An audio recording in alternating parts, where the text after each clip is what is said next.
Hi, എല്ലാവർക്കും നമ്മുടെ പുതിയൊരു വീഡിയോയിലേക്ക് സ്വാഗതം. ഇന്ന് നമ്മൾ ഉണ്ടാക്കുന്നത് നമുക്കെല്ലാവർക്കും വളരെ ഇഷ്ടമുള്ള ഒരു സുഗിയൻ്റെ റെസിപ്പി ആയിട്ടാണ്. വളരെ എളുപ്പത്തിലും എന്നാൽ വളരെ ടേസ്റ്റ്ഫുൾ ആയിട്ടുള്ള സുഗിയൻ എങ്ങനെ തയ്യാറാക്കാമെന്ന് നോക്കാം. അതിനുവേണ്ടി ഞാനിവിടെ 1 കപ്പ് ചെറുപയർ അരമണിക്കൂർ നേരത്തേക്ക് വെള്ളത്തിലിട്ടൊന്ന് കുതിരാൻ വേണ്ടി മാറ്റിവെക്കാം.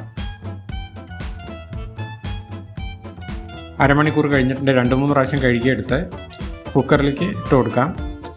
2 കപ്പ് വെള്ളം ഒഴിച്ചു കൊടുക്കാം. 2 വിസിൽ വരുന്നവരേക്ക് വേവിച്ചെടുക്കാം. ഒരുപാട് വെന്ത് കുഴഞ്ഞു പോകരുത്. ഈ സമയത്ത് നമുക്ക് ശർക്കര ഉരുക്കിയെടുക്കാം. 200 ഗ്രാം ശർക്കരയാണ് ഞാൻ എടുത്തിട്ടുള്ളത്. 1/4 കപ്പ് വെള്ളം ഒഴിച്ചു കൊടുത്ത് ഉരുക്കിയെടുക്കാം. കുക്കർ തുറന്നു നോക്കാം. വെള്ളമെല്ലാം വറ്റി വന്നിട്ടുണ്ട്. നന്നായി വെന്ത് വന്നിട്ടുണ്ട്. ഈ സമയത്ത് നമുക്ക് അരമുറി നാളികേരം ചെറിയത് ഒരു കടായിലേക്ക് ഇട്ട് കൊടുക്കാം.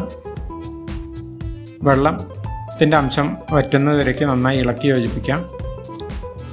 ഇനി ഇതിലേക്ക് നേരത്തെ ഉരുക്കി വെച്ച ശർക്കര അരിച്ചൊഴിക്കാം.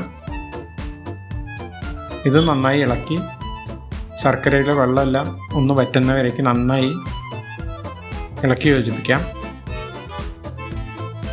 ഇനി നമുക്ക് വേവിച്ചു വെച്ച ചെറുപയറിലേക്ക് ചേർത്ത് കൊടുക്കാം. നന്നായി മിക്സ് ചെയ്ത് കൊടുക്കാം.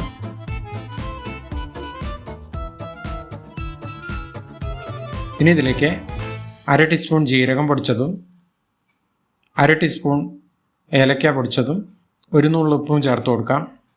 ഇതും കൂടി ചേർത്ത് ഒന്നും കൂടി നന്നായി ഇളക്കി യോജിപ്പിക്കാം. തവി കൊണ്ട് ഒന്നും കൂടി ഉടച്ച് ഒന്ന് സെറ്റാക്കി എടുക്കാം. നന്നായി മിക്സ് ആയിട്ടുണ്ട്. ഇനി നമുക്ക് ചൂടാറാൻ വേണ്ടി മാറ്റി വയ്ക്കാം. ചൂടാറി കഴിയുമ്പോഴേക്കും ഒന്നും കൂടി ഇത് ടൈറ്റാവും ഇതിൻ്റെ മിക്സ്. ഇനി നമുക്കിത് ചൂടാറാൻ വേണ്ടി ഒരു പാത്രത്തിലേക്ക് ഇട്ട് കൊടുക്കാം. ഈ സമയത്ത് നമുക്ക് ബാറ്റർ ഉണ്ടാക്കാൻ തുടങ്ങാം. 1 കപ്പ് മൈദ ഒരു പാത്രത്തിലേക്ക് ചേർത്ത് കൊടുത്തിട്ടുണ്ട്. ഇനി ഇതിലേക്ക് 1/4 ടീസ്പൂണിന് താഴെ മഞ്ഞൾപ്പൊടി ചേർക്കാം. 1 ടീസ്പൂൺ പഞ്ചസാര ചേർക്കാം. 1 നുള്ള് ഉപ്പ് ചേർക്കാം. ഇതെല്ലാം കൂടെ ഒന്ന് സ്പൂൺ കൊണ്ട് നന്നായി മിക്സ് ചെയ്ത് കൊടുക്കാം.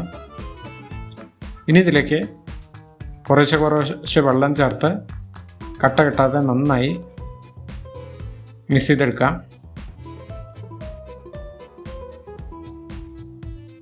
ഒരുപാട് ലൂസാവാതെ എന്നാൽ ഒരുപാട് ടൈറ്റ് ആവാതെ നമുക്ക് മാവ് തയ്യാറാക്കണം. ഇതേമാതിരി ആയിരിക്കണം നമ്മുടെ മാവിൻ്റെ കൺസിസ്റ്റൻസി. അപ്പോൾ മാവ് തയ്യാറായിട്ടുണ്ട്. ഇനി നമുക്ക് നേരത്തെ തയ്യാറാക്കി വെച്ച ചെറുപയർ മിക്സ് ഇപ്പോൾ ചൂടാറിയിട്ടുണ്ട്. നമുക്ക് ചെറിയ ചെറിയ ഉരുളകളാക്കി ഉരുട്ടിയെടുക്കാം.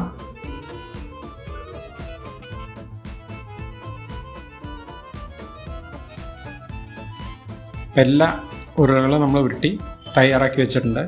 ഇനി ഓരോ ഉരുളകളും നമ്മൾ മാവിൽ മുക്കി നമുക്ക് എണ്ണയിലിട്ട് കൊടുക്കാം. ഈ സമയത്ത് നമ്മൾ എണ്ണ ചൂടാക്കാൻ വേണ്ടി ഒരു ചീനച്ചട്ടിയിൽ വെച്ചിരുന്നു. നന്നായി എണ്ണ ചൂടായി വന്നിട്ടുണ്ട്. നമ്മുടെ മിക്സിൽ മുക്കി നമുക്ക് എണ്ണയിലേക്ക് ഇത് ഇട്ട് കൊടുക്കാം.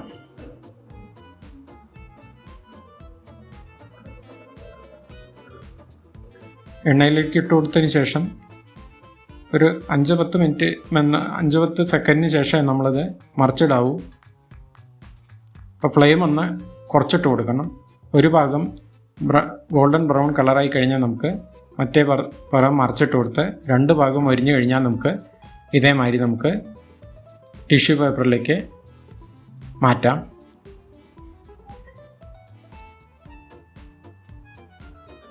ഇപ്പം നമ്മുടെ സുഗിയനെല്ലാം നമ്മൾ ഉണ്ടാക്കി കഴിഞ്ഞു. പുറമെ എല്ലാം മുരിഞ്ഞതും ഉള്ളിൽ വളരെ സോഫ്റ്റായിട്ടുള്ള നമ്മുടെ സുഗിയൻ ഇവിടെ തയ്യാറായി. ഈ വീഡിയോ നിങ്ങൾക്ക് എല്ലാവർക്കും ഇഷ്ടമായെന്ന് വിചാരിക്കുന്നു. ഇഷ്ടമായാൽ ലൈക്ക് ചെയ്യുക. അതുപോലെ ഫ്രണ്ട്സിനും റിലേറ്റീവ്സിനും ഷെയർ ചെയ്യുക. സബ്സ്ക്രൈബ് ചെയ്യാനും മറക്കരുത്. അടുത്തൊരു വ്യത്യസ്തമായൊരു വീഡിയോയുമായി വരുന്നവരേക്കും എല്ലാവർക്കും നന്ദി, നമസ്കാരം.